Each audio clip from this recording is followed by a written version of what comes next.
Buenas noches, bienvenidos, gracias por estar conectados. Continuamos con la miniserie Casas MX, 10 de las mejores casas construidas en México. Hoy con el proyecto Casa Erasto, de los amigos de Vertebral, nos acompañan los arquitectos Teddy Nanes y Elías Calach. Teddy, Elías, bienvenidos, buenas noches, gracias por aceptar la invitación. Hola, ¿qué tal, Luis? Muchas gracias por invitarnos. Hola, mucho gusto, Luis, y pues gusto a todos los que se conectaron. Gracias por su tiempo y estamos listos para platicarles un poco de Casa Erasto. No, gracias a ustedes por aceptar la invitación y por darse tiempo de venir a este espacio que hemos creado. Igual, gracias a quienes se conectaron. Hemos tenido muy buena acogida con esta miniserie. Y bueno, para empezar, antes de entrar ya en el proyecto, nos gusta también conocer parte de la oficina. Entonces, Elías, quisiera preguntarte, ¿cómo nace Vertebral? ¿Desde cuándo están trabajando juntos? ¿Y cuál es la visión que tienen como oficina? Hola, ¿cómo están? Muchas gracias por la invitación una vez más. Les platico un poco rápidamente. Es una pregunta que pareciera ser muy fácil, una pregunta sumamente introductoria, sin embargo es una pregunta pues, realmente compleja. El origen de cualquier cosa siempre es algo difícil de rastrear. Sin embargo, creo que la colaboración entre Teddy y yo ha sido sumamente orgánica desde sus orígenes. Empieza en una amistad quizás de amigos, después colegas en la universidad y posteriormente tuvimos la oportunidad de trabajar un par de proyectos juntos con algunas aristas académicas, sin embargo ya con una idea que nos empezó a unir como equipo más que como oficina, esta idea de atacar la arquitectura desde un punto de vista, pues no diría pragmático, pero sí desde un punto de vista a lo mejor un poco, pues poco pretencioso y realmente dirigido a entender a veces el contexto, entender a veces la situación, como a tomarnos este segundo, este tiempo extra para ver cómo desde la arquitectura podemos atacar un problema que a veces pudiera ser un problema social o podría ser un problema de espacio, ¿no? Cabes o no cabes, ¿no? Que pues finalmente es el punto de vista más pues arquitectónico, que de arquitectura pues hay mucho que decir. Es una, bueno, Vertebral se funda en el 2015 como oficina, como despacho, y creo que desde entonces nos hemos consolidado como una oficina que realmente persigue la idea de borrar los límites entre el interior y el exterior, una oficina que realmente se ha dedicado a pues tratar de reconocer el valor contextual de la obra que construimos. Gracias, Elías. Y Teddy, ¿cómo, bueno, están trabajando desde el 2015? Entendemos que se conocieron en la universidad porque lo estaban contando. Y cuéntanos un poquito ya cómo nace este encargo, ¿no? Si era el primero o, bueno, es reciente, del 2019, y habían tenido algunos otros proyectos, y de dónde nace Caserasto. Hola, ¿qué tal? Pues mira, pareciera que por la fecha que mencionas, 2019, pareciera que el proyecto es muy reciente, pero en realidad el proyecto se empezó a gestionar desde los inicios de Vertebral. Fue un proyecto que afortunadamente tuvimos un cliente que confió y nos dio la oportunidad de proyectar su casa y de construirla también. Y pues mira, fue algo que entramos de alguna manera como novatos, pero con muchas ganas y con muchas ideas detrás, lo cual nos llevó a trabajar la casa con muchísimo detalle, con muchísima atención, también porque fue un proyecto pues clave de los inicios de la oficina y que por muchas razones que ahora les platicaremos, el proyecto se fue alargando y es por eso que hasta el 2019 terminó la obra. Pues fue un proyecto que tuvo todo tipo de anécdotas y de cosas que sucedieron en el proceso. Pero sí fue en realidad uno de nuestros primeros proyectos construidos. Bueno, a veces pasa esto, es común, ¿no? Desde que te contactan hasta que realmente ya empieza a darse el proyecto pasa muchísimo tiempo o realmente hay algunas condicionantes que hacen que el proyecto se retrase, ¿no? Entonces, ¿cuándo empezaron a diseñar el proyecto? Porque obviamente lo acabaron en el 2019. ¿Cuándo empezaron? Empezamos en el 2015, incluso tal vez en el 2014. Yo te podría decir que a lo mejor empezó incluso antes de que la oficina se llamara Vertebral, porque ya existían colaboraciones anteriores a eso. Y pues sí, se empezó a gestionar desde aquel entonces y a diseñarse y a cocinarse desde hace unos 4 años, 5 tal vez. Ok. Y bueno, cuéntanos, digamos, cómo el proyecto es es una casa unifamiliar, no sé, cómo, digamos, afrontaron el proyecto, no sé si nos preparaba unas imágenes para ya empezar a compartir, para Claro. habilitar. Sí, creo que sería muy bueno mostrar una presentación donde vamos a explicar un poco del proceso. Hay muchas imágenes, algunas que nos saltaremos, otras donde nos pararemos, pero creo que sí, con imágenes mejorará mucho. Aquí en la computadora de Teddy vamos a ver la presentación. Perfecto, perfecto, ya la vemos. Excelente.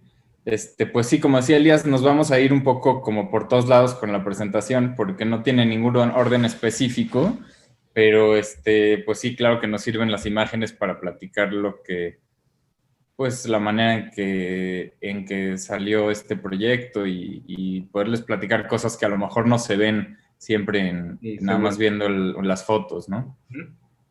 Sí, pues como nos comentó Luis, creo que esa es la oportunidad de hablar un poco del detrás de cámaras de Casa Erasto. O sea, digamos, y muchas de las fotos que están aquí probablemente ya las han visto en ArcDaily o en alguna otra plataforma. Sin embargo, creo que en esta presentación pensamos que sería bueno platicarles un poco de lo que hubo detrás y del proceso.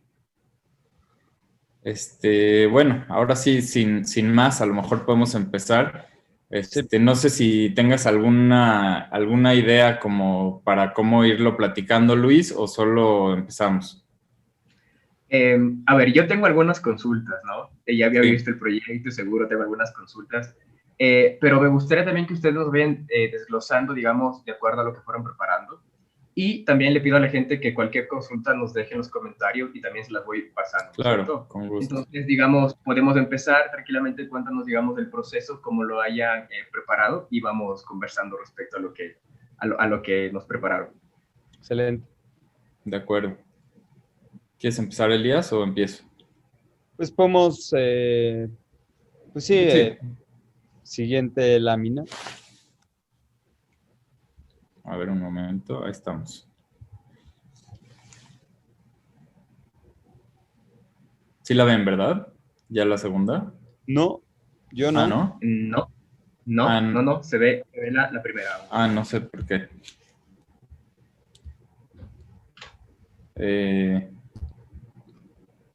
No sé por qué. Yo ya estoy en la segunda. Si quieres, puedes dejar de compartir y vuelve a compartir tal vez la presentación. Puedes. Probémoslo. Sí, no hay problema.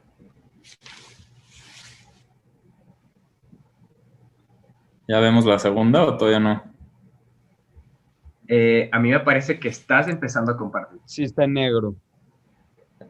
A lo mejor mi conexión no es tan buena. No sé si, Elías, tú lo quieres poner en tu computadora. ¿Lo tienes allá a la mano? Sí, sin problema. Es que desafortunadamente me agarraron fuera de mi casa para este evento, entonces estoy aquí conectado a una red extraña. A lo mejor Teddy puede sí, en lo que Elías la abre, yo les platico cómo empezamos con esta casa. La intención de la casa, y lo estaremos viendo ahorita, fue que desde todos los espacios y en todo momento la casa viva hacia un jardín. Es una casa que se trata del exterior. Entonces, pues todo el proceso de diseño y de consolidación de la casa fue un esfuerzo de cómo lograr la mayor apertura hacia este jardín que pudiéramos. desde dónde se emplazaba la casa hasta en dónde se ponían las áreas más privadas, y todo lo que tenía que estar de alguna manera contenido por muros sólidos. Pasó por decenas y decenas de iteraciones para buscar la manera en que pudiéramos abrir todos los espacios públicos y semipúblicos al exterior. Sí, pues, perdón por interrumpirte, Eddie, No, sí, pero adelante. me gustaría agregar que justamente un poco en las líneas de las que habla Teddy, creo que es importante mencionar que esta casa es un producto de una reflexión que hubo entre nosotros, que trató de cómo podemos devolver o reinsertar las áreas verdes en la ciudad. Entonces, sí, de alguna manera, antes de plantearnos cómo esta casa unifamiliar iba a ser, tuvimos la oportunidad de pensar cómo nos gustaría que fueran las ciudades, cómo nos gustaría que las ciudades tengan este contacto inmediato a áreas verdes y posteriormente estas áreas verdes permeen a corazones y pulmones urbanos como es Chapultepec en la Ciudad de México, ¿no? Y Elías y Teddy, justo nos dejaron una pregunta en Instagram el otro día cuando publicamos las casas que van a estar esta semana, de Adrián Benavides, espero que nos esté observando. Y justo le interrumpo porque la pregunta iba directo a esto, ¿no? Dice, en las fotos se observa que todo es verde. ¿Hacía del contexto o fue su propuesta? Definitivamente no era así. En el terreno había una casa, pues había una casa vieja que se demolió para dar lugar a esta. Y digo, sí tenía unos pequeños jardines. Los árboles que se ven más robustos definitivamente ya estaban en el terreno, pero pues la densidad de este jardín sí fue propuesta nuestra para que la casa se sintiera insertada pues dentro de un bosque, ¿no? Solo para aclarar, ¿ya se ve la pantalla? Porque Sí, sí. sí, sí. Ah, buenísimo. Entonces creo que nos servirá mucho de guía como para ir explicando un poco este proceso, tomando esta pregunta, bueno, tomando la última parte de esta pregunta. Muchas veces hablamos de casa Erasmus como una casa diseñada para un jardín, porque encontramos la importancia en el diseño de paisaje casi igual de fundamental que el diseño de la casa en sí, ya que pues una casa de vidrio tiene la virtud y la gran desventaja de estar totalmente abierta y expuesta. Entonces, ¿expuesta a qué? A un jardín que fue diseñado específicamente para la casa, ¿no? Entonces, me gustaría continuar con la presentación. Wow. Ya hablamos un poco de la ciudad, muy poco, ¿no? Pero no vamos a hablar más de eso. Hablamos un poco de la casa y su emplazamiento, pero creo que sería bueno entender los planos de la casa y de manera muy abstracta para entonces poder mostrarles el proceso. Esta es la planta baja. La planta baja, Teddy, ¿quieres presentarla? Sí, como les platicaba hace un ratito, buscamos la manera de comprimir todas las áreas privativas, todas las instalaciones, las escaleras, todo lo que necesita estar realmente contenido por muros al centro de la casa. Y entonces esos muros que se ven con un hatch negro son en realidad todos esos espacios contenidos y al mismo tiempo son la estructura que carga toda la casa y que nos permite liberar el resto de los espacios casi en 360 grados hacia el jardín. Hubo mucho esfuerzo de comprimir y de compresión y de compresión y de compresión para poder permitir que la casa realmente estuviera rodeada, ya que de pronto como que es fácil caer en tener un terreno grande y entonces hacer una casa grande que se pega a los bordes. Esto al revés, se vuelve una isla dentro del terreno, que nos permitió eso de las vistas que platicábamos y de esa gran apertura.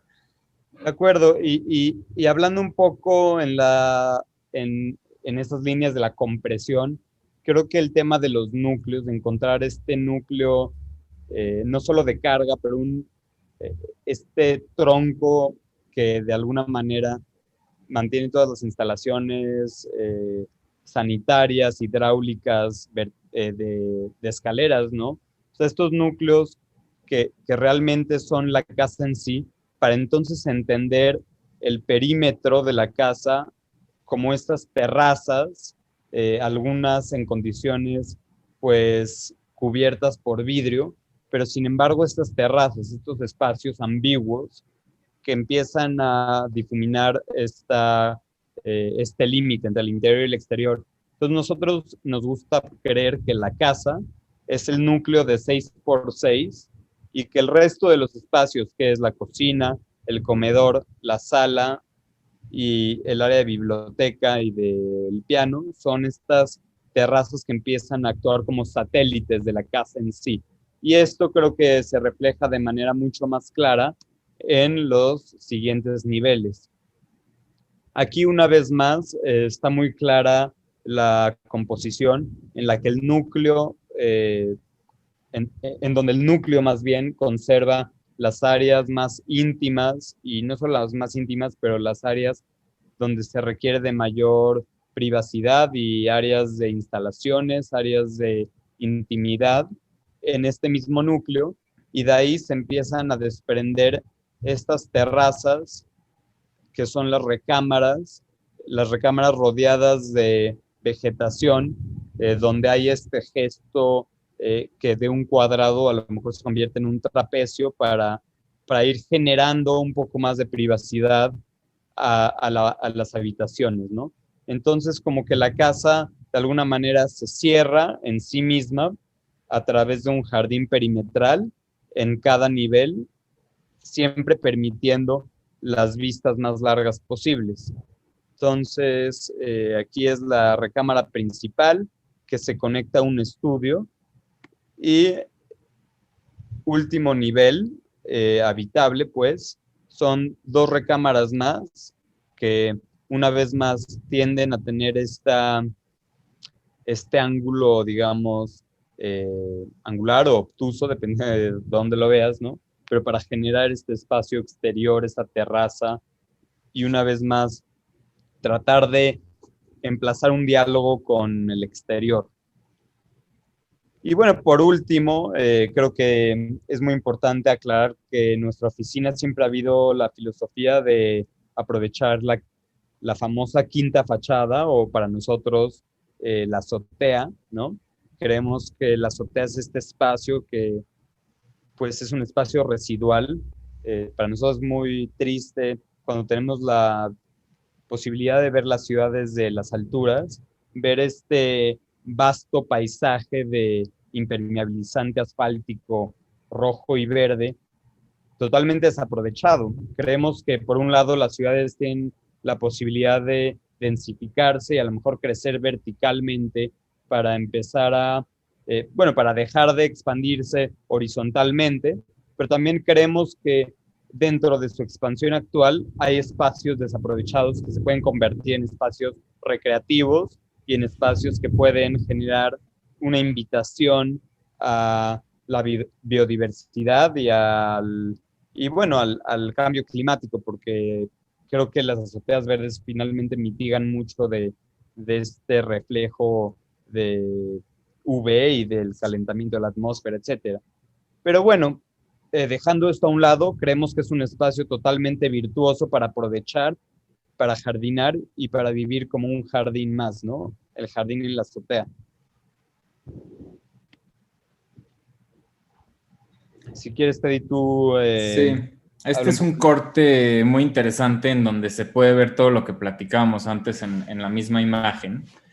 Bueno, se ven las losas que tuvimos que hacer bastante peraltadas para que pudieran librar los volados que tienen, ya que como platicábamos se cargan desde los muros del núcleo que está ahí atrás al fondo, y que entonces nos generó este espesor de losas que sin embargo están ahuecadas para que no sean muy pesadas, pero que puedan librar esos claros. Más adelante creo que tenemos por ahí unas fotos del armado de esas losas, que es bastante interesante para lograr esos volados. El reto más grande fue el volado de la planta baja, del techo de la planta baja, ya que es un doble volado hacia la esquina que mide como 8 metros. Entonces, pues fue un reto bastante importante que junto con el calculista estructural, pues estuvimos trabajando mucho tiempo para lograr, que era algo importante para nosotros y que finalmente dio posibilidad a que la cancelería no tuviera que ser estructural y que entonces pudiera ser tan delgada como es. Sí, y de acuerdo con lo que dice Teddy, para nosotros era muy importante entender la estructura y para eso nos parece importante resaltar que para entender la arquitectura hay que entender la estructura, lo que estructura la arquitectura. Y entonces, de alguna manera, este corte trata de, pues, recapitular, porque fue un corte, a lo mejor, que trata de hablar de todo, ¿no? De la estructura, de la digamos, división espacial, de cómo los casetones fueron emplazados, de la zapata, de la excavación que se hizo. Para nosotros, creo que la arquitectura y la construcción van muy de la mano, cosa que creo que ya no está muy de moda, pues, o sea, de alguna manera creo que la arquitectura y la construcción se han alejado mucho entre ellas. Y nosotros hemos tenido la tarea de, por lo menos en nuestros proyectos, tratar de encontrar una con la otra. Y por eso nos gustaría hablar del proceso de obra. El proceso de obra, como platica Teddy, fue un proceso largo. No sé qué opine Teddy, pero para ser sinceros, esta casa, que es una casa que nosotros hicimos en una etapa muy, pues sí, una etapa muy temprana en nuestras carreras, una casa yo pienso muy audaz, con unos volados casi pues absurdos. Es una casa que si yo tuviera que hacer hoy, me la cuestionaría. Sin embargo, esta cosa como un poco ingenua de nuestra carrera nos dio la licencia y nos permitió perseguir pues este gran reto. Y fue un gran reto que obviamente se llevó a cabo, ya la pueden ver. Sin embargo, es un reto que también tuvo este ingrediente de ingenuidad que le dio mucho al proyecto. Y estoy orgulloso de eso. Este es uno de los primeros bocetos que tenemos de la casa. Aquí alguna vez estuvimos platicando de la posibilidad de hacer estas losas de sección variable para todavía pronunciar más pues esta idea de que la casa volaba. Sin embargo, al final nos dimos cuenta del valor de la yuxtaposición que tiene la pesadez, la masividad de estas losas y de la ligereza que se logra a partir de estos grandes volados. Entonces creo que la etapa del proyecto fue una etapa donde platicamos mucho de cómo nosotros nos imaginamos viviendo en esa casa. De alguna manera, las únicas referencias que los arquitectos tenemos de la arquitectura pues, es de lo que conocemos y es de lo que hemos visto y de cómo nos imaginamos a nosotros mismos en los espacios que construimos. Y bueno, creo que una manera en la que logramos hacer este diálogo entre Teddy y yo es a través de las maquetas, que es otra cosa que es a lo mejor poco explorada en la arquitectura contemporánea. Creo que, y con mucha razón, ¿no? Con esta realidad virtual y esta capacidad de generar modelos con materiales hiperrealistas. Creo que eso da mucho en el sentido de que nos permite visualizar la casa como este producto final. Sin embargo, cuando estás cortando y viendo y poniendo cada pieza, pues finalmente estás haciendo una simulación de la construcción de la casa. Entonces te ayuda a pensar cómo se construye, y si piensas cómo se construye, piensas cómo se diseña, ¿no?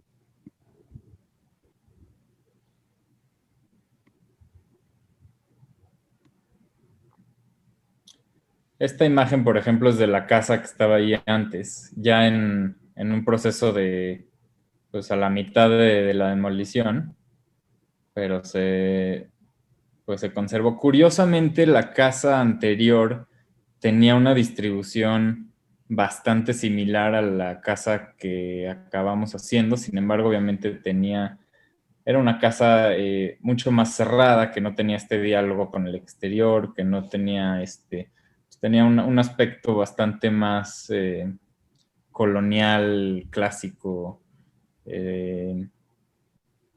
pero curiosamente la distribución era más o menos similar.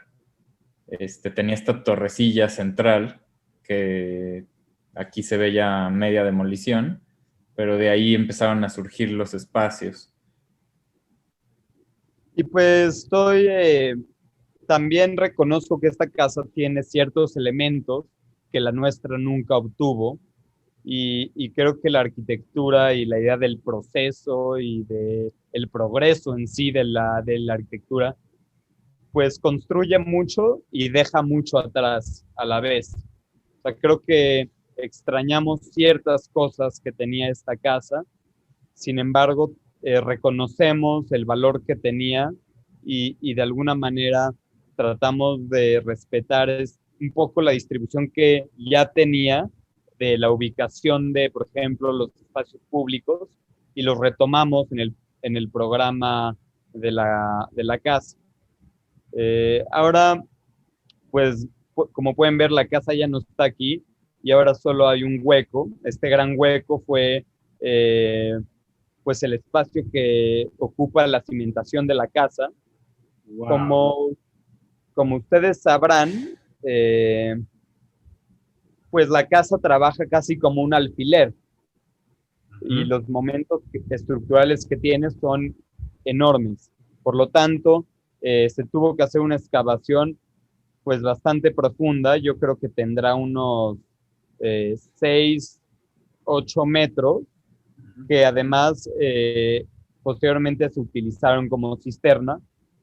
Pero entonces aquí entender un poco el contexto, ¿no? Entender el tipo de suelo con el que estábamos tratando, un suelo con un ángulo de reposo sumamente rígido. Estamos trabajando en los suburbios de la Ciudad de México, en un espacio de muros, bueno, de tierra muy rígida, que nos permite hacer estos ángulos totalmente rectos, y por fin vemos la esencia de nuestro dibujo plasmada en varilla en la losa de cimentación.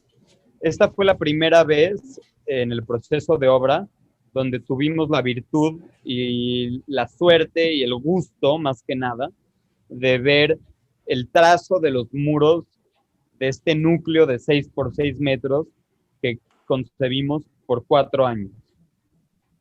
Wow. Aquí se comenzó a simbrar, y posteriormente aquí tuvimos la oportunidad de hacer el primer colado. Esto obviamente quedaría totalmente excavado, bueno, más bien relleno, porque esta es la cimentación, pero queríamos entender los materiales que íbamos a utilizar, y aquí hay un análisis de posibilidades, de acabados que le queríamos dar al concreto. Pensamos en un principio en el concreto enduelado, pero nos parece que el concreto enduelado es de cierta manera un modismo. Es un modismo y una manera de ocultar los errores. No, obviamente hay grandes proyectos que lo han utilizado y lo han utilizado muy bien. No sé, la casa de John Lochner, la Casa Aragón en Acapulco, esta gran losa curva, pues no hay otra manera de hacerla más que con duelas, o las catenarias de Félix Candela. Pues no hay una manera de hacer una losa casetonada y una superficie hiperbólica sin duelas, ¿no? Pero cuando son superficies 100% planares, creemos que es importante darle ese carácter, más cuando no hay una diferencia en precio. O sea, si no hay una razón, pues evidente, más que por un modismo, creímos que no era importante ocuparlo. Yo sé que mucha gente está en contra de esto que acabo de decir, pero pues ya tendremos oportunidad de discutirlo, ¿no? Seguro.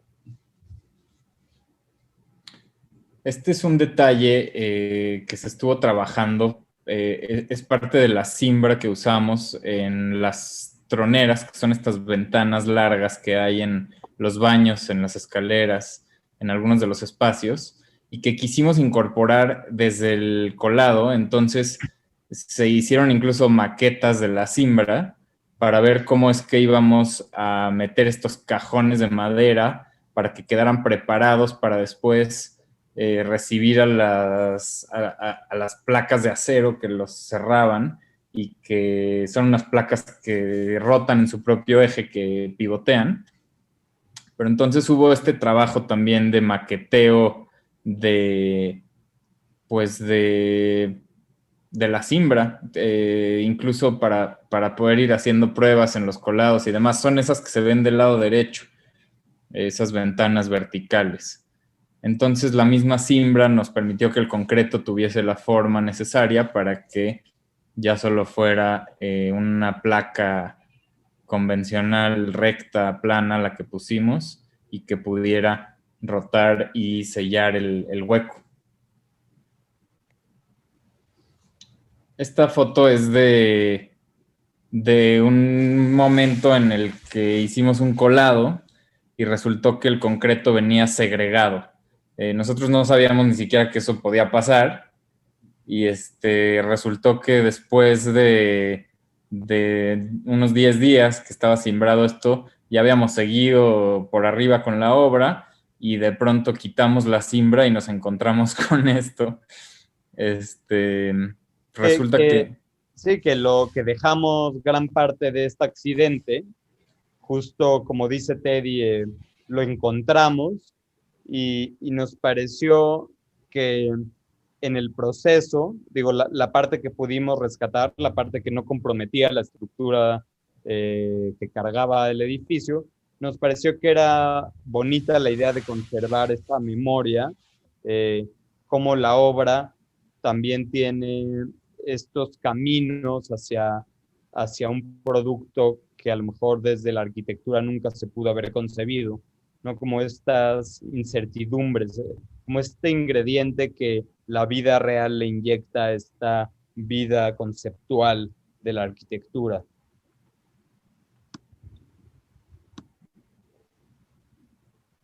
Y bueno, aquí hay un caso de mucho éxito, ¿no? Éxito entre comillas. Ya que hicimos Caserasto una tarde con un mezcal, Teddy y yo tuvimos la oportunidad de sentarnos y decir, oye, ¿y por qué nos importa tanto que el concreto sea tan liso? ¿No? O sea, ¿por qué procurar este acabado espejo, ¿no? Entonces, no sé cuál es el valor todavía, pero lo valioso fue que lo logramos, que nos pusimos el reto de hacerlo y lo conseguimos.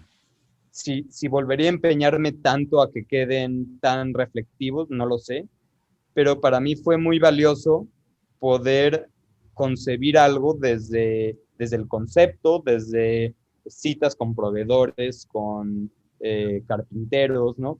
Cómo poder organizar cientos de personas para realmente lograr lo que uno busca, pues se refleja en esta calidad de muros que logramos. esta es una de las imágenes que yo les decía hace rato. Es una imagen de la losa antes de colarse. Esto es el alma de acero que tiene la losa. Se tuvo que hacer una estructura realmente rígida, un poco con lo que platicábamos antes de esta ingenuidad y de este empeño para lograr esos volados y para lograr la apertura de la casa, nos llevó a una estructura que tenía que ser realmente, realmente sólida, y que fue uno de los procesos que nos llevó a, pues, a que la obra tardara un poco más de lo convencional, pero que también pues fue interesante porque pues tuvimos que pasar por muchos momentos de cuestionamiento, de buscar la manera de resolver para que estas losas no tuvieran, era importante que además de que resistieran el volado, que no se colgaran a los bordes porque se nos quebraba todo el concreto de la losa. Entonces hubo todo un proceso de calcular las flechas, se tuvo que cimbrar con un poco de flecha para que al momento de fraguar y de quitar la cimbra pudiera descansar la losa y quedar plana, pero se tuvo que hacer un cálculo para que ese movimiento no rompiera el acabado final, ¿no?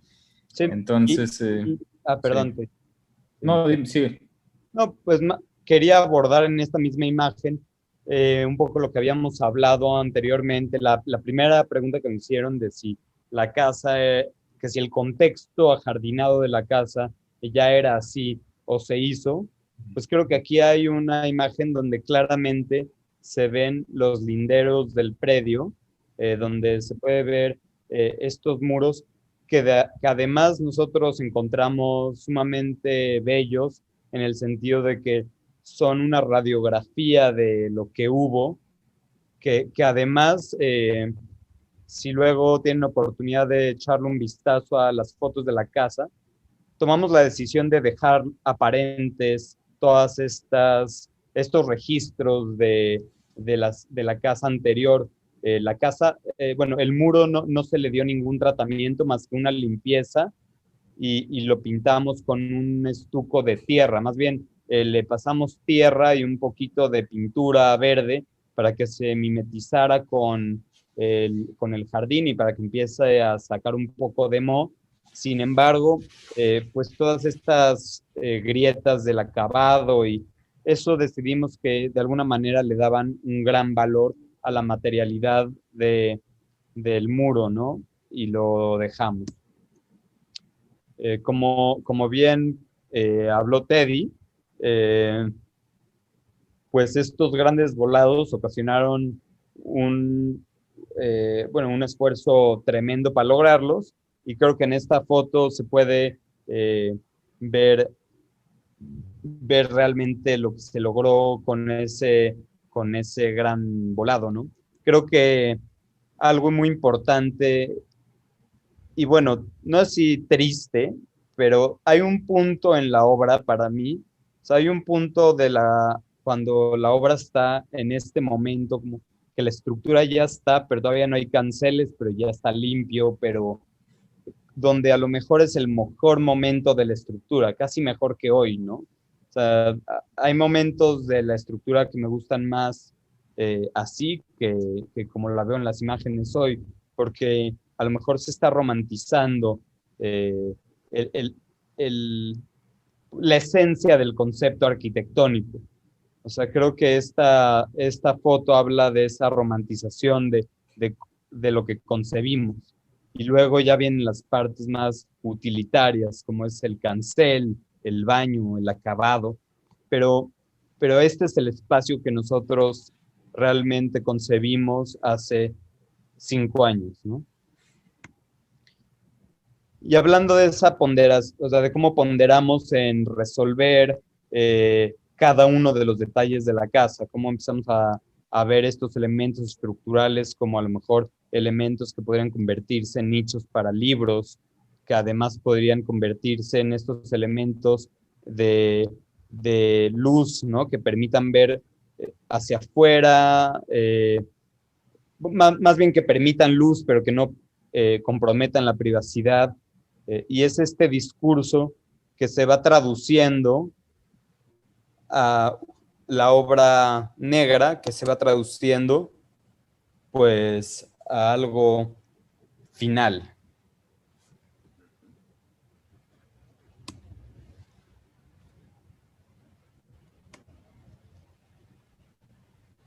esta imagen habla de lo mismo, ¿no? De la simplicidad que surge de la conceptualización de ciertos elementos, un poco de esta idea de hacer las losas tan voladoras que el cancel pudiese reducirse a una solera de un calibre realmente bajo, ¿no?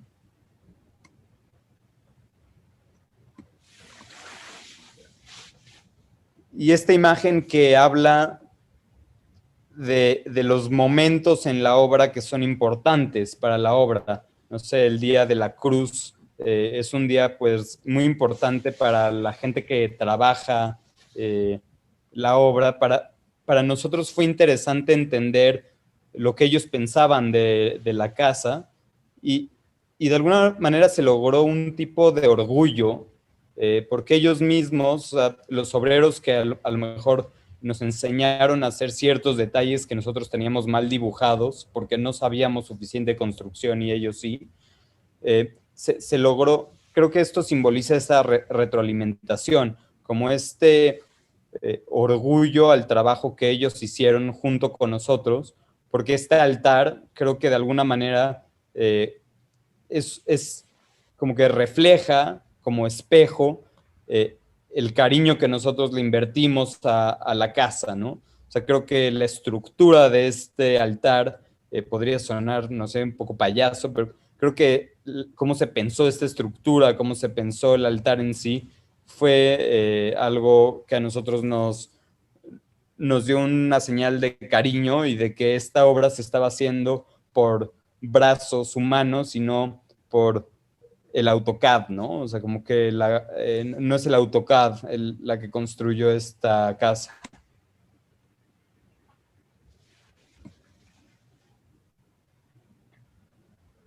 Y finalmente, pues, lo que hablábamos de la azotea como la cereza del pastel, como este espacio que pues debe de ser 100% aprovechado, este espacio que definitivamente tiene un valor que no tiene ninguna otra área de la casa.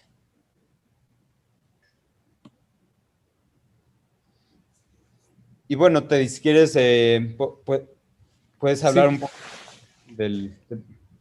creo que no hemos hablado mucho de la cancelería y fue algo que fue una parte bien importante de la casa. Le estuvimos dando vueltas y vueltas y vueltas y al final decidimos que toda la cancelería la íbamos a diseñar y que la íbamos a construir, digamos que de cero, sin usar perfiles prefabricados de aluminio. Y esto creo que lo decidimos por dos motivos principalmente. El primer motivo fue por la materialidad. Es una casa en donde todos los materiales envejecen, en donde todos los materiales se ponen mejor con el tiempo y de pronto sentimos o creemos que el aluminio no logra ese mismo envejecimiento digno que tienen los materiales vivos. Entonces decidimos que toda la cancelería iba a ser de acero y entonces con esto en mente empezamos a diseñar el cancel más esbelto posible para que las vistas y las aperturas fueran realmente abiertas, que no pareciera que esta cancelería carga las losas. Eso era algo muy importante para nosotros porque pues después de haber logrado esos volados era además pues como meternos el pie, hacer parecer que la misma cancelería cargaba, ¿no? Entonces, estos canceles de pronto tienen paneles de mármol, como se ve ahí en los espacios que están más cerrados. De pronto tienen louvers de madera también para dar privacidad a las recámaras. De pronto son corredizos en los balcones. De pronto son abatibles, pero todo funciona con el mismo módulo y con el mismo sistema, básicamente. Eh, y nada más se va adaptando a las necesidades de cada uno de los espacios. Entonces, pues sí, los canceles fueron, creo que, una parte crucial del proceso de diseño y también, pues algo en lo que estuvimos dando muchas y muchas vueltas. Aquí se aprecia una parte poco vista del proyecto, que es el estacionamiento, ahí del lado izquierdo abajo.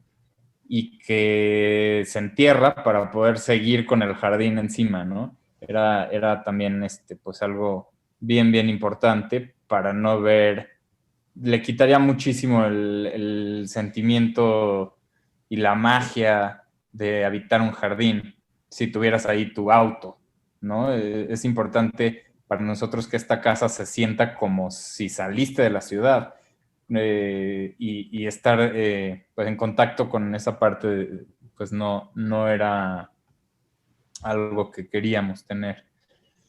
Aquí se ve Como, mucho de los canceles que platicábamos. Sí.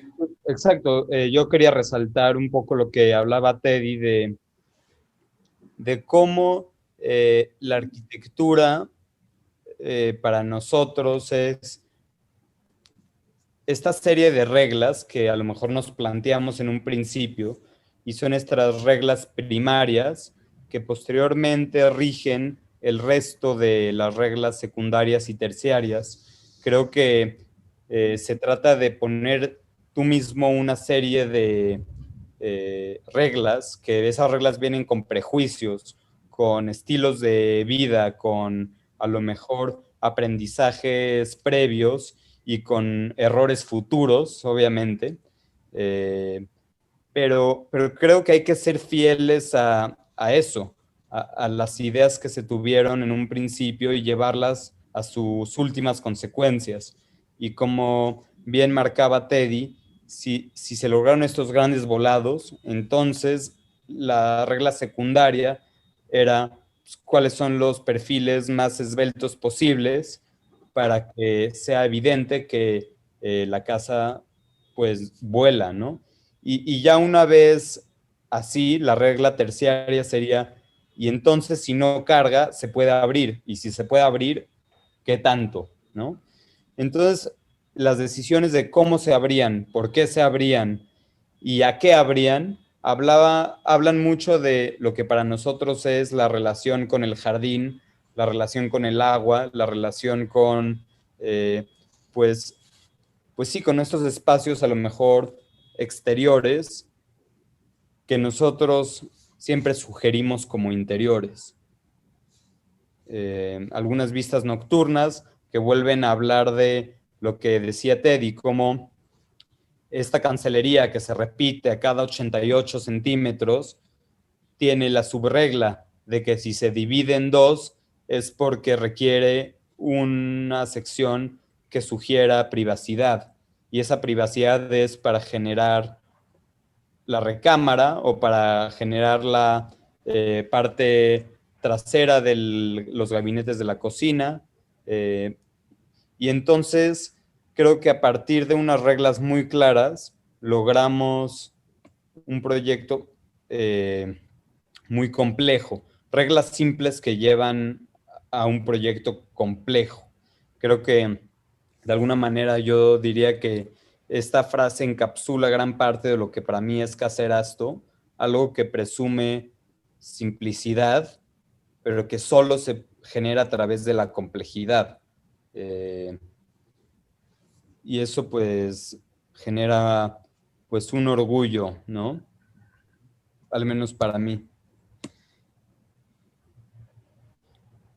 Okay. Digo, aquí algunas fotos en donde ya está amueblado, creo que no lo habíamos visto amueblada la casa.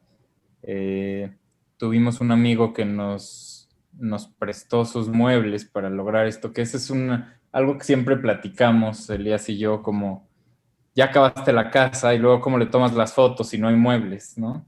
Entonces, siempre es un reto en los proyectos y aquí tuvimos un buen amigo que nos ayudó y que además es muy talentoso para prestarnos sus muebles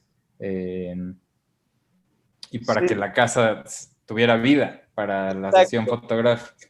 Finalmente la arquitectura se trata de cómo se vive y de qué se hace con el espacio, ¿no? Entonces, para nosotros, además de para tomar unas buenas fotos, nos pareció importante involucrar a Alexander, se llama el diseñador de los muebles, su empresa se llama Atra, muy bueno. Y las fotos, pues tuvimos también el gusto de involucrar a una galería con la que también colaboramos, que se llama NU, NU, Newport como esta idea de nómada, ¿no? Pero es una galería nómada que va teniendo diferentes muestras a lo largo de la ciudad. Y aquí invitamos al artista Margot Kalach a poner varias de sus intervenciones fotográficas. Digo, son fotos, y no me voy a clavar mucho en eso, pero creemos que la arquitectura tiene finalmente este componente de vida que se le da a partir de pues lo que se le pone dentro, incluyendo a la gente, ¿no? Que la vive. Que desgraciadamente pues Frank Lloyd Wright a lo mejor pensó que tenía esta posibilidad y taqueteaba las sillas al piso y hacía como estos espacios que a lo mejor no se podían volver versátiles porque él quería a lo mejor meter la cuchara hasta en cómo vivir. Si él hubiera podido decidir a lo mejor a qué hora se dormían sus clientes, lo hubiera hecho. Pero nosotros creemos, o más bien no somos tan optimistas o tan...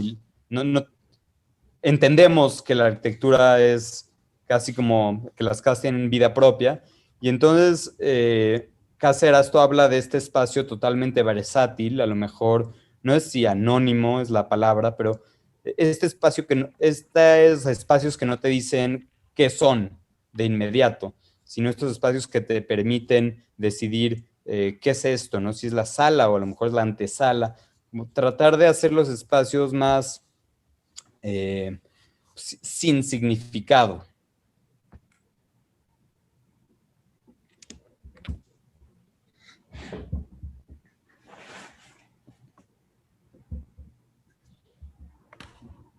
No, qué chévere. Y bueno, a lo mejor me estoy yendo rápido en las fotos, uno porque creo que ya se alargó esto y dos porque creo que estas fotos las pueden encontrar en las redes fácilmente, pero para nosotros era muy importante hablar de esto, de la casa como este espacio que se construyó desde el diseño de la manija, ¿no?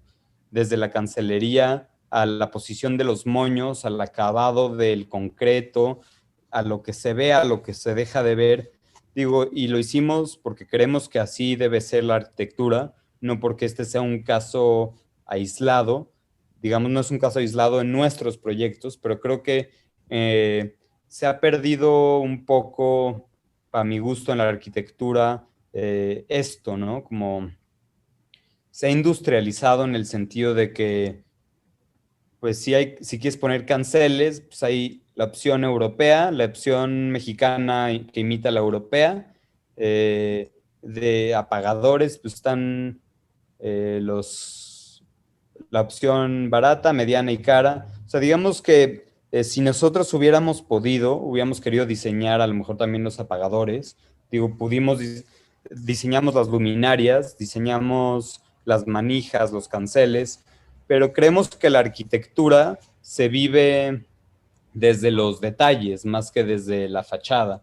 Y, y no en este sentido de que Dios está en los detalles, ni mucho menos, no de manera tan romántica, sino que pues nunca podemos vivir los proyectos pues como los conceptualizamos. Siempre se viven los proyectos desde, no sé, si te cuesta trabajo abrir la ventana, pues la vas a maldecir, ¿no?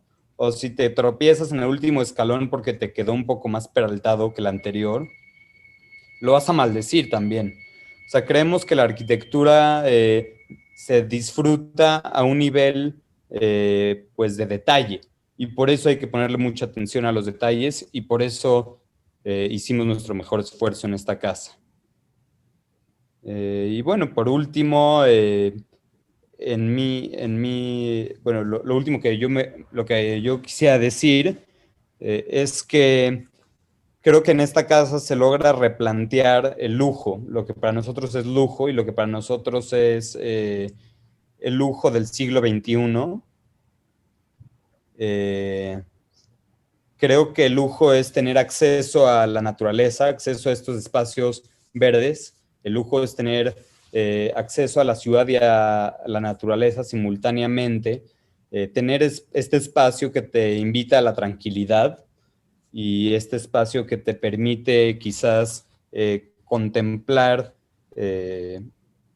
el jardín, ¿no? O sea, tener un jardín en casa, siento que no hay nada más lujoso y creo que con lo que está sucediendo ahorita con COVID, pues nos hemos todos dado cuenta de cómo añoramos este espacio exterior, ¿no?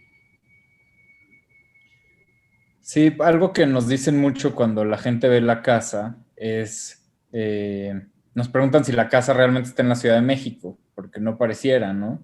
Y eso para mí, pues habla del éxito de haber logrado que este espacio se sienta como una burbuja, como un espacio aparte, como si realmente salieras de la ciudad para, pues para estar en, en este espacio que realmente no se siente como el bullicio de la Ciudad de México, porque además, pues la Ciudad de México a lo mejor no todos la conocen, pero ya se imaginarán cómo se pone una ciudad cuando tiene 23 millones de habitantes. Entonces, pues es un lujo poder tener un espacio de calma, de contacto con el exterior y que realmente no se sienta dentro de esa ciudad. Pues sí, muchas gracias por su tiempo y estamos abiertos a cualquier duda que tengan. Gracias, Elías y Teddy. Felicitaciones por el proyecto. Les agradezco mucho por habernos contado todos esos aspectos y por darse el tiempo de participar. Y sí, les voy a pasar unas preguntas que les dejaron y después les hago unas que yo tengo, ¿les parece? Claro, sí, por Dice, supuesto. Vero Alfaro, saludos desde CDMX. ¿Han regresado a la casa? ¿Cómo va la parte de confort térmico? Saludos. Sí hemos tenido la oportunidad de regresar a la casa. Afortunadamente, el dueño, bueno, la persona que la habita en este momento, sí nos ha dado permiso de regresar. La verdad es que ahora la casa está mejor que en las fotos, porque el jardín realmente ahora sí ya tiene sus buenos años de crecimiento, entonces se siente aún más inmerso así dentro de una selva. Y pues ha sido muy linda la experiencia de poder regresar a la casa. En cuanto al confort térmico, efectivamente, pues sí es un tema importante. La casa tiene calefacción en el piso, tiene una calefacción hidrónica que le permite pues ser tiene bastante buena temperatura siempre. Y cuando hace calor, pues es muy bueno abrir los canceles que permiten que haya vientos cruzados, que también refrescan mucho el espacio. Y sí, Y, sí, es un miedo, o sea, y es un miedo finalmente, común, ¿no? En una casa de vidrio. y es la Ciudad de México también, creo que Sí, es una ciudad muy noble en cuanto al clima, no hay nieve, eh, no hay, eh, no hay calores muy fuertes. Eh, es una casa que realmente pues, responde bien a su situación climática. Los pisos de madera ayudan mucho y el entrepiso chaparro también hace que se caliente fácil. La implementación bueno, con unos cuantos paneles solares sería suficiente para la, bueno, para calentar el agua de sí, de la calefacción. Entonces creo que la calefacción más que nada fue un lujo, ¿no? Un lujo extra exigido por el cliente. Pero sí, o sea, entiendo muy bien de dónde viene la pregunta. Normalmente, pues nuestros maestros, la arquitectura, eh, pues muchos heredan este bagaje de información de universidades gringas, donde a lo mejor el tema del clima es fundamental, ¿no? Eh, pero aquí realmente no nos asustó en ningún momento la posibilidad de que esta casa fuera o muy caliente o muy fría. Realmente eh, con un suéter o abriendo la ventana se soluciona. Ok. Estefan Rosero, Roncero. Estefan Roncero. Saludos. ¿Todas son macetas o parte de la losa si es una terraza jardín? Parte de la losa sí es terraza. Justo en esta foto se ve en la losa de concreto de más abajo, del lado izquierdo. Perdón. Sí, ahí se ve como, tiene como 1,20 m, que es una terraza abierta, y después viene la jardinera de acero que está sobrepuesta en esa losa. Ujú. Y en los niveles superiores, pues también la losa es terraza y tiene jardineras en los espacios que ya eran demasiado delgados para habitarse. Ahí del lado derecho se ven, ¿no? Sí, es un Esas. híbrido. Mm, Hay ambas. ujú. Juan Tapia, buenas noches, muy buen resultado. ¿Qué acabado tiene la cara inferior de la losa? Es una capa de compresión de concreto. Es el mismo concreto que se usó para colar toda la estructura. Eh, sí, o sea, toda la estructura está hecha con concreto autocompactable de Cemex, acabado natural. Ujú. Yo tenía una consulta respecto a lo que tú habías comentado, Elías, al principio, que tal vez si la tuvieras que hacer esta casa ahora te cuestionarías algunos aspectos que marcaron el desarrollo del proyecto. No sé si nos puedes ahondar un poquito en eso y si va enfocado en tal vez en si ya no hubieran ocupado estos voladizos o no sé a qué te referías. Me llamó la atención. Sí, bueno, o sea, a lo que me refería, o sea, estaba tratando de poner el dedo en la llaga. De alguna manera fue costoso, muy costoso, y fue doloroso el proceso de conseguir estos volados, Ok. pero de alguna manera creo que haberlos logrado fue algo muy importante para nosotros como oficina en nuestro aprendizaje de cómo se construyen las cosas y de cómo actúa el acero y el concreto. O sea, de alguna manera nunca me arrepiento de la casa porque creo que el producto final es bellísimo. Y una vez más, creo que se afilia muy bien con lo que para mí es la arquitectura. Y para nosotros, a lo mejor, la regla inicial fue un núcleo, una casa de 6 por 6 metros que se expanda y genere estas terrazas rodeadas de vidrio. Entonces, a lo mejor y hubiéramos dicho, ok, pues aquí le metemos un poste, ¿no? Pero eso, eh, sí, hubiera sido la manera más pragmática de solucionarlo. O sea, un poste a lo mejor no hubiera arruinado la experiencia de esta casa. Eh, Sin embargo, eh, pues creo que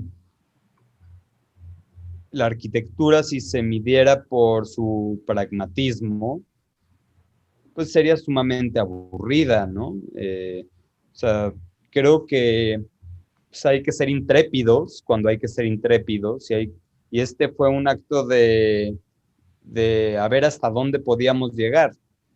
A lo mejor la próxima vez las reglas que pondremos en un principio serán menos aventurosas, pero en ese caso hubiera sido a lo mejor un fracaso haber acudido a ponerle postes porque no pudimos lograr estos volados. Entonces, se podría decir de manera coloquial que sí fuimos muy necios, pero yo creo que la necedad ha generado las cosas más bellas en la arquitectura y en muchos otros ámbitos, quizás en la ciencia y en esta afición por llegar a la luna y en esta afición por, eh, pues esto que nos hace humanos, además. O sea, creo que es algo totalmente característico del ser humano, como que perseguir lo absurdo. Eh, y esto es algo absurdo que nosotros perseguimos y que resultó en algo poco absurdo, en una casa pues bella, útil, sabrosa. Ojalá y algún día todos los que están conectados y nos aguantaron por tanto tiempo tengan el gusto de conocerla, porque creo que además es la única manera de experimentar la arquitectura. Nosotros estamos haciendo todo nuestro esfuerzo para comunicarla a través de esta plataforma, pero la arquitectura se vive y pues nada más. Eh, Nos dejó ahorita una pregunta Esther Bonilla. Dice, saludos de Guayaquil, felicitaciones por el proyecto. ¿Cómo les fue convenciéndole al cliente de los volados?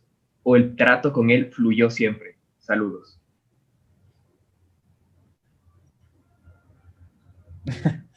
¿Vas tú, Elías? Bueno, Es creo que un poco lo mismo. pues sí, o sea, tuvimos la fortuna de tener un cliente que depositó su confianza en nosotros. No sé si él como nosotros fue igual de aventuroso y tuvo pues estas ganas de tener una casa pues que realmente surja de una conceptualización que tuvimos en la oficina. Realmente nunca nos truncó ningún punto del proceso. Siempre fue muy claro en cuántas recámaras quería, siempre fue muy claro en lo que para él era importante en la casa, que era pues, una área de cocina que se conectara con el comedor o sea, realmente creo que fue un cliente que pues nos entendió muy bien y nos dio casi que un cheque en blanco para hacer la casa.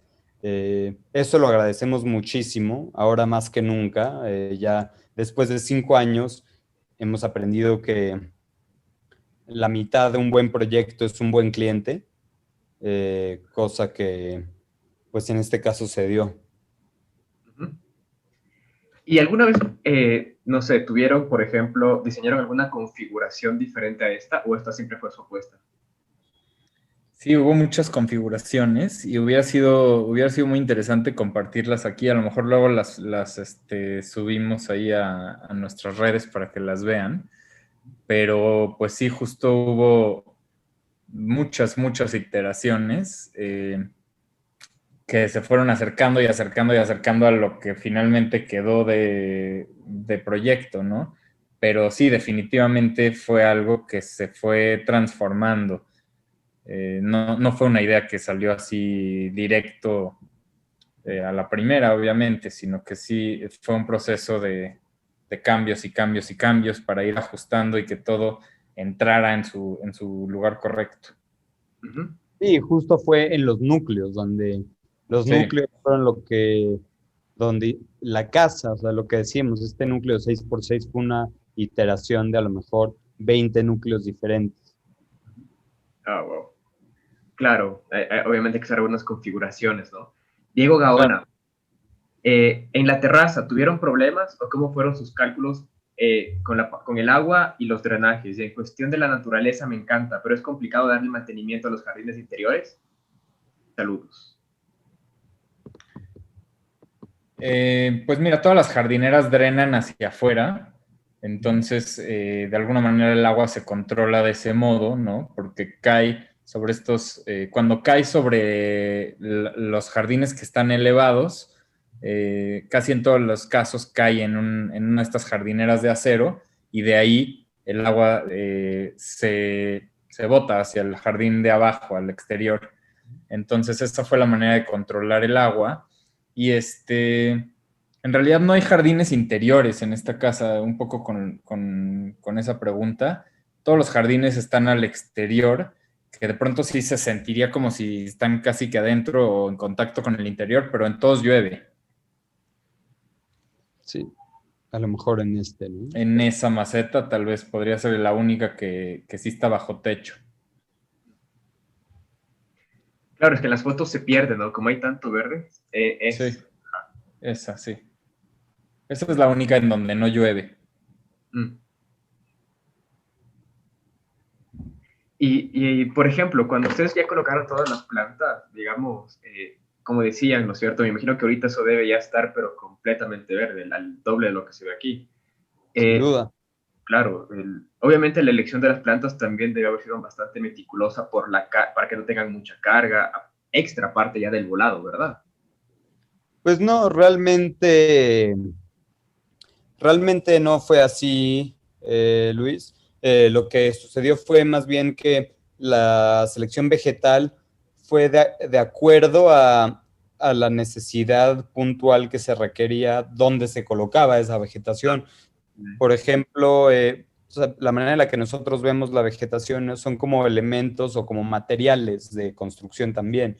De pronto, pues, si pones un vidrio es porque quieres ver a través de él, y si pones una planta, a lo mejor esta es una aralia que es de mucha follaje, lo que está haciendo es bloquear la vista de la otra recámara, pero simultáneamente permitiendo este árbol que va a empezar a... esto es un árbol, o sea, aquí no hubo ninguna intención de mitigar o de reducir el peso que se le estaba generando a la losa. La losa realmente estaba calculada para todos los pesos que se le estaba poniendo encima, pero sí, o sea, por ejemplo, aquí la vegetación habla de esta vegetación pastosa como de, no sé, jazmín, lavanda, eh, penicetum, estos elementos que se mueven mucho con el viento y generan este ruido y este olor que se introduce a la recámara. Es un poco también la poesía de landscaping, algo que pues nos apasiona también como oficina. Creemos que, por ejemplo, en las áreas más húmedas, pues se ocupan vegetación como el helecho, el sauce llorón, Salix, es el nombre científico, pues las garras o los filodendros, que son vegetación que responden muy bien a los cuerpos de agua. Entonces, realmente la vegetación responde a una necesidad arquitectónica, responden a una necesidad o más bien a una situación contextual, si están cerca del agua o si están en la azotea y ahí están sometidas a una mayor cantidad de luz, o si están realmente colocadas para difuminar bueno, la frontera entre nuestro predio y el del vecino, como para hacer vistas todavía más difusas y largas. Entonces, la vegetación también trabaja en este sentido como un elemento arquitectónico, ¿no? Como si decides poner un muro o decides poner un vidrio o decides poner lo que sea, ¿no?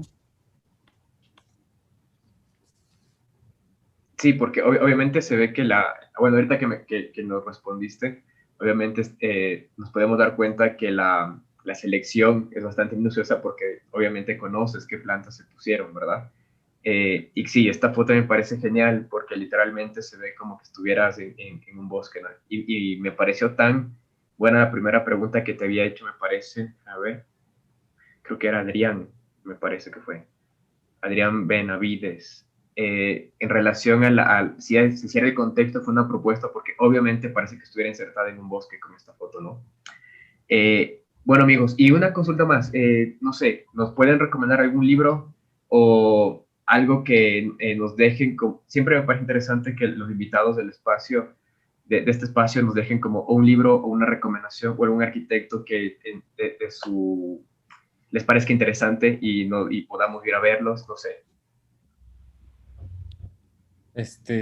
Sí. Pues ahora que lo mencionas, lo primero que se me viene a la mente es un arquitecto que hemos estado siguiendo bastante de cerca últimamente porque nos gusta mucho su trabajo. Es un arquitecto estadounidense que vive en Seattle, que se llama Tom Kundig. A lo mejor algunos ya lo conocen, si no, muy recomendable que vean su obra. ¿Era Tom? ¿Cómo? Tom Kundig. Kundig. K-U-N-D de dedo y G de gato. Perfecto. Sí, a mí me gustaría hacer dos recomendaciones. Además de Tom Kundig, que totalmente de acuerdo con Teddy del gran valor arquitectónico que genera este señor. Bueno, más bien esta asociación de dos arquitectos. No, disculpa, es Olson Kundig. Pero bueno, no voy a aclararlo. Yo voy a recomendar a Studio Mumbai, un arquitecto, eh, bueno, de la India, que tiene igual estos procesos artesanales desde sus muebles hasta sus celosías. Creo que es un arquitecto que yo admiro porque logra este proceso totalmente holístico, ¿no? De pues todos los procesos, desde la conceptualización hasta el mobiliario, hasta... Y bueno, en cuanto a literatura acerca de la arquitectura, muy choteado, pero pues creo que sumamente recomendado por muchos otros arquitectos y por mí también. Es El elogio de la sombra, eh, por Tanizaki, una obra que habla no solo de arquitectura, pero habla más bien de cómo la luz es un elemento totalmente crucial para entender la arquitectura y para entender la cultura arquitectónica, cómo el occidente y el oriente tienen esta percepción totalmente distinta de las cosas a causa de la manera en la que las iluminamos, ¿no? Entonces, pues yo soy un, un fan, ¿no? de este libro y se los recomiendo mucho. Eh, y, Eh, pues, y pues sí, si ustedes tienen algo que recomendarnos, nuestras redes están aquí siempre abiertas para pues aprender de ustedes también, ¿no?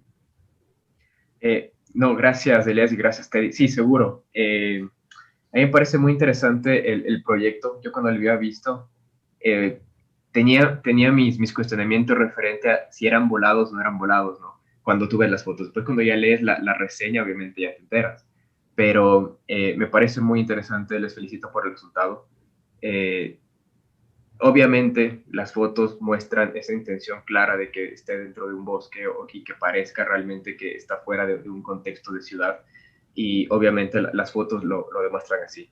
Me parece también interesante los retos que tomaron y que, y porque obviamente estructuralmente tienen algunos retos y como vimos la foto de la cimentación, ¿no? Que es bastante profunda, etcétera, de seguro tuvieron algunas complicaciones, pero creo que obviamente ahí está, ¿no? El hacer arquitectura.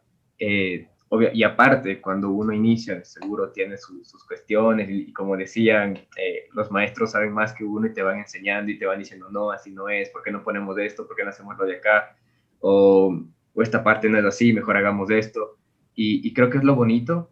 Y justo en ese altar que nos mostrabas del que habían hecho los maestros, ¿no? Obviamente tú ves también cuánta compromiso que hubo de parte de ellos y también ese empoderamiento, digamos, del proceso de la obra. Y hablando justo de eso, nos decías que eso era un altar para algo específico que no recuerdo el nombre. ¿Nos pudieras ahondar exactamente para qué era? Algún día nos dijiste, pero no sé a qué se refería. Es el Día de la Santa Cruz, no sé, yo creo que es un asunto mexicano, no sé si en Ecuador lo celebran. Mm, Este, no sé de qué se trata, pero qué celebran ese día. pues es un día en que se descansa, es un día en que los trabajadores de la construcción justamente hacen estos altares pues para rendir sus respetos a la Virgen y a la cruz y dar gracias por cuidarlos en el proceso de obra. Y es un día de alguna manera celebratorio por tener salud y tener por estar bien, ¿no? Por estar cuidados. Sí, bueno, también creo que es un día lindo en el que se le pone una pausa a esta construcción que de pronto podría parecer algo como sistemático, ¿no? Algo que se empieza y luego como que le da esta parte humana a la construcción y también esta parte que reconoce el valor de la mano de obra, ¿no? O sea, el valor del individuo en un proceso tan colectivo, pues. O sea, creo que celebra la individualidad y celebra, pues, este día en el que la gente que está involucrada en la obra, en todos eh, en todos los aspectos, desde el arquitecto, el residente, el de las llaves, el bodeguero, se juntan y asumen la importancia del rol que tienen dentro de este gran proceso, que, como decíamos en un principio, esto es el resultado de pues muchas manos y muchas mentes, y si a lo mejor en algún momento dado nosotros nos llevamos los aplausos, pues lo agradecemos mucho, pero también reconocemos justo en este día y pues todos los días el valor que la arquitectura tiene a través de su hechura, la manufactura, la artesanía de la construcción. Sí, no estoy familiarizado que haya un día casi, la verdad. No estoy muy seguro, pero creo que no. Sí, por No les eso... gusta tanto la fiesta, entonces. eh, ¿Qué te diré? Sí, pero no creo que haya ese día. Aquí tomamos cualquier excusa para dejar de trabajar. Sabes que tuve la suerte de visitar CDMX hace unos 2 años, puede ser 2018. Y justo llegué fechas de, creo que septiembre, cuando se tienen las fiestas de las ciudades, ¿verdad? O el Día de la Sí, Independencia, exacto. correcto. Justo llegué esta semana y me pareció espectacular. Un súper interesante cómo lo festejan todas las calles abanderadas, o bueno, también obviamente fue las partes turísticas, pero me parece increíble, ¿no? Entonces, ese sentido de pertenencia de la ciudad y con las banderas y todo el mundo te hablaba de ese día, de esa semana, te recomendaba lugares a donde ir y muy chévere México, muy lindo CDMX. Pues bienvenido, entonces.